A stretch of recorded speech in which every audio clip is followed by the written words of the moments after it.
شہر بہاولپور میں شعبہ تجوید کے حوالے سے، قرات کے حوالے سے ایک معروف نام جن کی تلاوت میں اور اس حوالے سے ہمارے حلقے میں بڑی خدمات ہیں، قاری غلام حسین فخروی صاحب.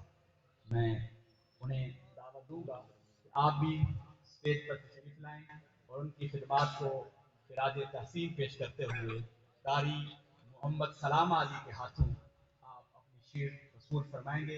قاری غلام حسین فخروی صاحب.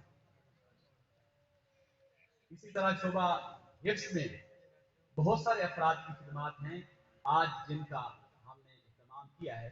ان میں پیر طریقت قاری ذوالفقار احمد نقشبندی صاحب. شعبہ حفظ میں آپ کی خدمات ہیں. آپ کی خدمات کو خراج تحسین پیش کرتے ہوئے آپ کو قاری سلامہ علی طنطاوی صاحب کے ہاتھوں شعر پیش کی جاتی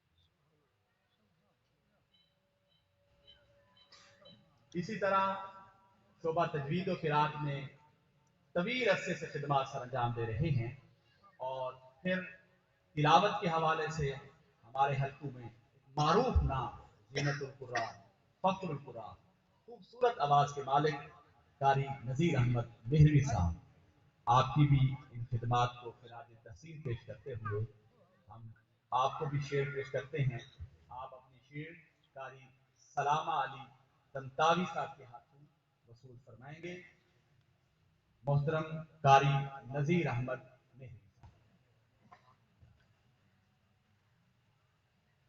اسی طرح شعبہ تجوید و قرات میں اور پھر شعبہ حفظ میں خدمات ہیں محترم قاری عابد حسین نقشبندی صاحب کی. لال سوارہ میں آپ کا ادارہ بھی ہے اور شعبہ تجوید کے حوالے سے آپ کی خدمات بھی ہیں. آپ کی خدمات کو خراج تحسین پیش کرتے ہوئے ادارہ کی طرف سے آپ کو شعر پیش کی جاتی ہے. آپ قاری سلامہ علی طنطاوی صاحب کے ہاتھوں اپنی شعر وصول کریں.